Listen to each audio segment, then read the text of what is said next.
So I'm really excited to be talking about our next topic.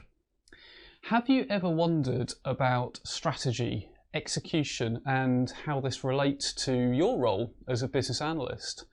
Or perhaps you've seen IIBA's strategy to execution framework and you've wondered how this might relate to your role, your organisation, or to business analysis more generally. Well, I'm really pleased to say that we have Dr. Cecily Macdougall, who is founder and managing director of Building for Business and is also the author of IIBA's Strategy to Execution Framework, who's here joining us this evening to answer some of those questions. So, Cecily, thank you very much for being here today. Thank you very much, Adrian. I'm delighted to join you. Yeah, and such an interesting topic because strategy is one of those topics that gets bandied about. We talk about it a lot. You know, it seems like you pick up every sort of edition of Harvard Business Review, and there's something about that strategy execution gap. So, what would you say that strategy execution gap is? When and why does it occur? Oh, it's a really good question, Adrian. I guess when I was younger, I used to think those people doing strategy, they were off, off in the clouds, and I'm sure you can relate to that. But as you do more and more, it becomes more relevant to actually have that understanding.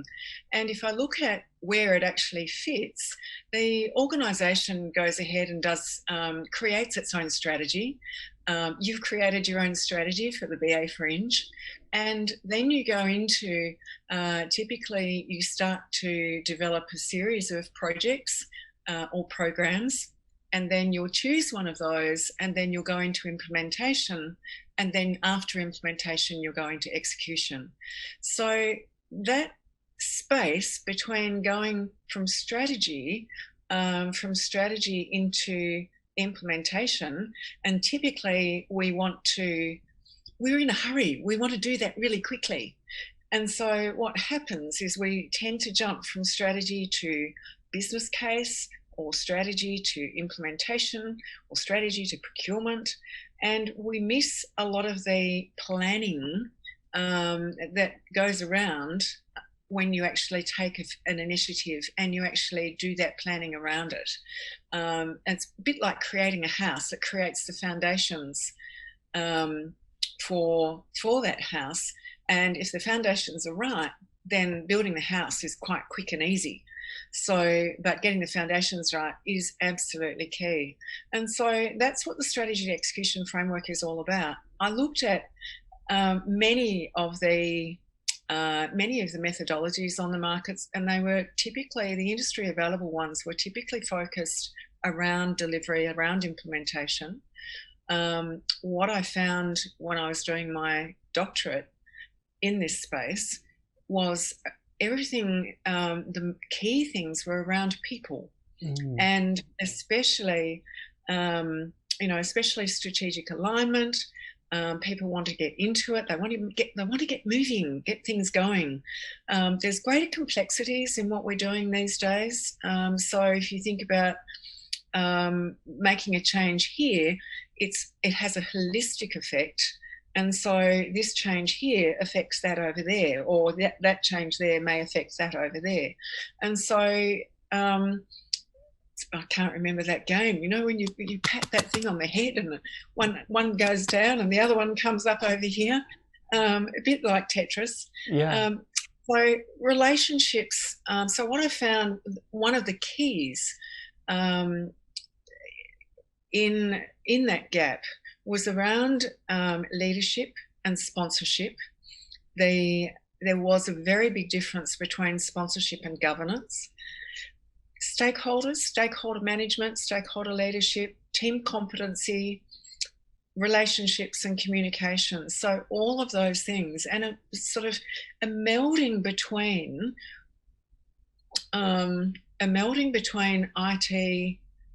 IT change and project program management, and business analysis sort of strategic business analysis encompasses all of that. Yeah, it's interesting as you were speaking there. I was almost thinking, oh, this is really interesting because part of the glue, to use a metaphor, part of the glue is the strategic business analysis, and that's really interesting. And I really resonate what you were saying, almost with that kind of whack-a-mole or whatever type of game. I'm starting to think about that holistic and systemic thinking, and definitely what you were saying there about organisations wanting to rushing to procurement is something I see so often. It's let's just go out and buy something, but and you have to ask them, well, hang on a minute, how does that align with what we're trying to achieve here? So this in a way relates to, or may relate to another topic that I know in the BA world we hear a lot about, which is organisational agility. And I suppose the current world we find ourselves in has shown the importance of being able to adapt and the ability to make changes very, very quickly.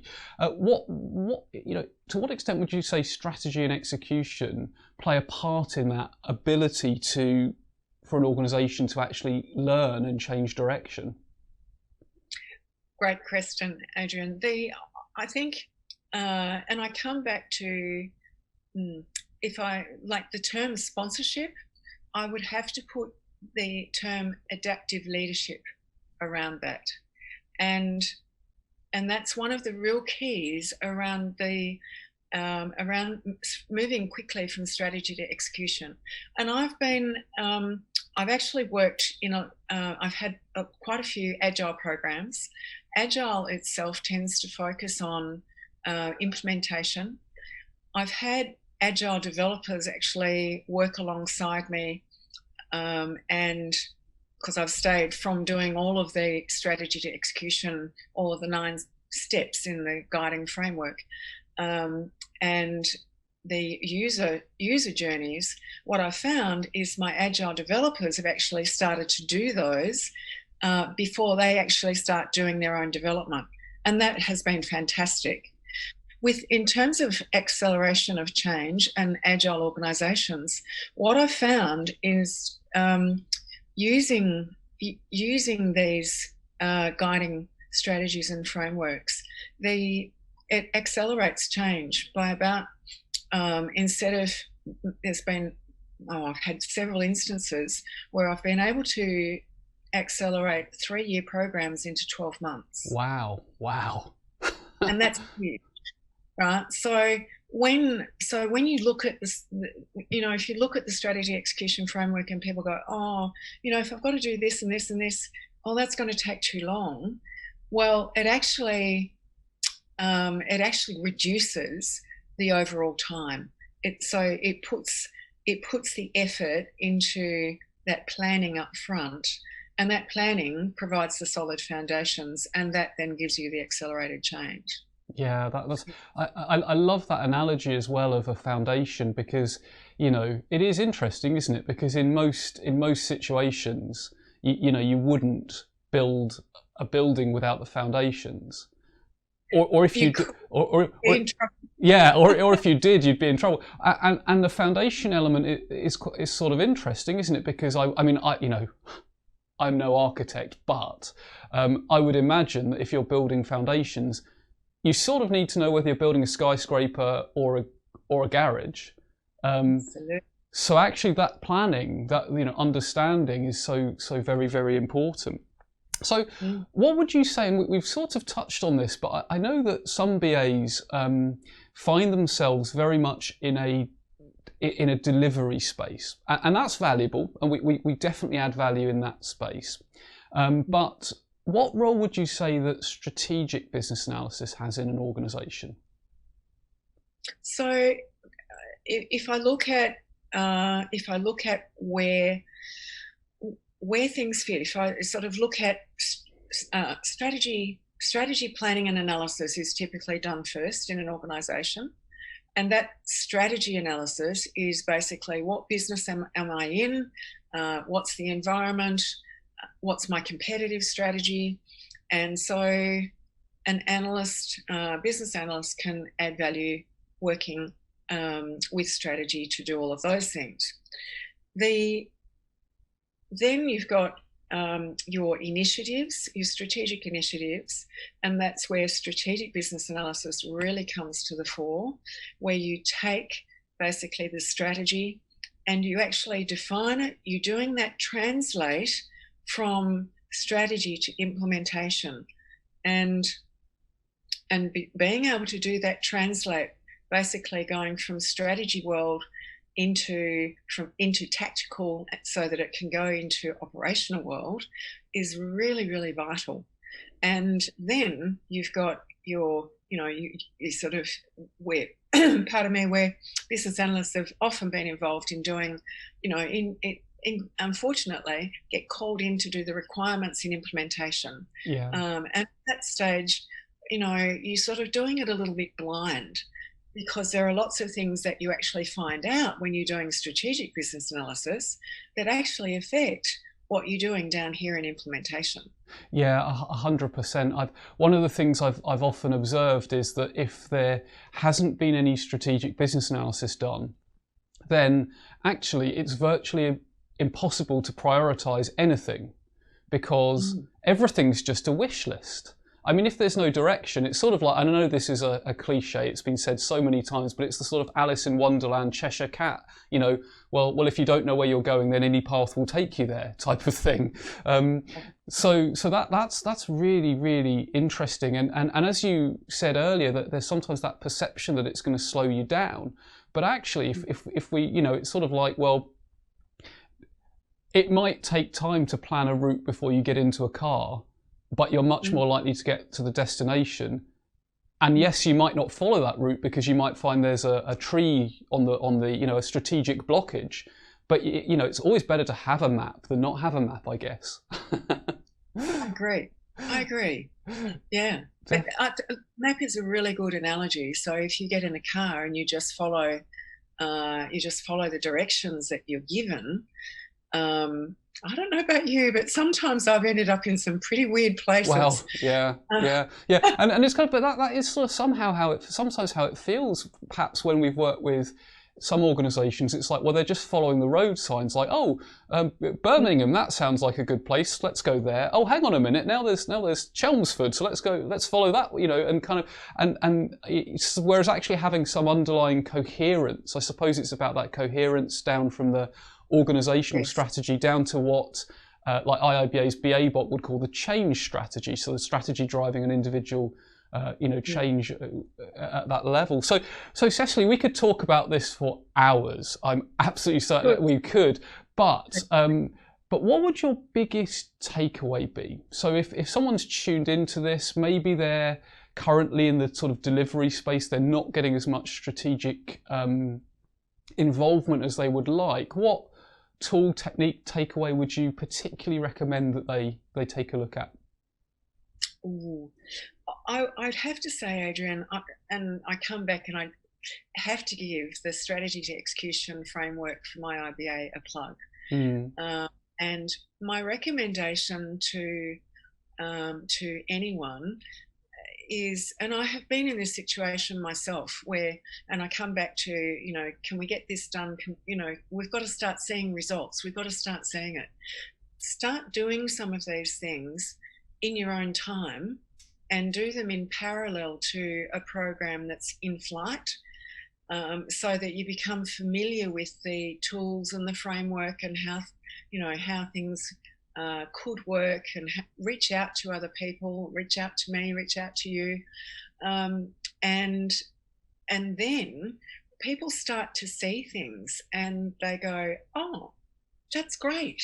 Yeah. And that transparency, then they start to, well, can you do more of that? Can you do some more of that? Can you do that for this project over here? And so it starts to snowball. Yeah, I've often said, it's interesting you say that, because I've often said that sometimes the best way to do strategy is by stealth, or strategic business analysis, because once people see the value of it, then they won't even question it. They will always want it, because and I mean, your example of a 3-year program in 1 year, I mean, who wouldn't want that, really? And what we'll do for those of you that are attending live, if you look in the chat around about now, there will be a link to the strategy to execution framework that Cecily mentioned there. If you're watching on catch up on YouTube, if you look down in the comments or in the note, the description below, we'll put a link in there as well. So Cecily, thank you very much for taking the time out to talk to us today. I'm certain people will want to follow you, know more about what you do, get in touch with you. How's the best way for people to connect with you? Send me an email, Adrian. Come on to LinkedIn, send me an email. It's all there. Love to hear from you. Love to help you. And yeah, whatever I can do to help, that'd be awesome. If I can also give another little plug. Yeah. For those of you who are really, really interested in this, I guess, the social psychology part of change, I wrote a book when we were in lockdown last year for our COVID. I wrote authored another book with my daughter called The Essence of Poppy, and it's about building mental strength and resiliency. And that is another part when you're doing change, a lot of change. You need to be able to work your way through all of those things that sort of come your way. So that's another one that you might reach out for. Yeah, but definitely. I guess fundamentally everything, especially the strategy execution framework, everything that I've done is based on no rework. Because I don't know about you, Adrian, but I don't like doing rework. No, not at all. And that's one of, if you get it right first time, one of the great accelerants of change. Absolutely, absolutely. Well, Cecily, thank you so much for taking time. I hope to speak to you again soon. Fantastic. Thank you very much, Adrian. Cheers. Thanks.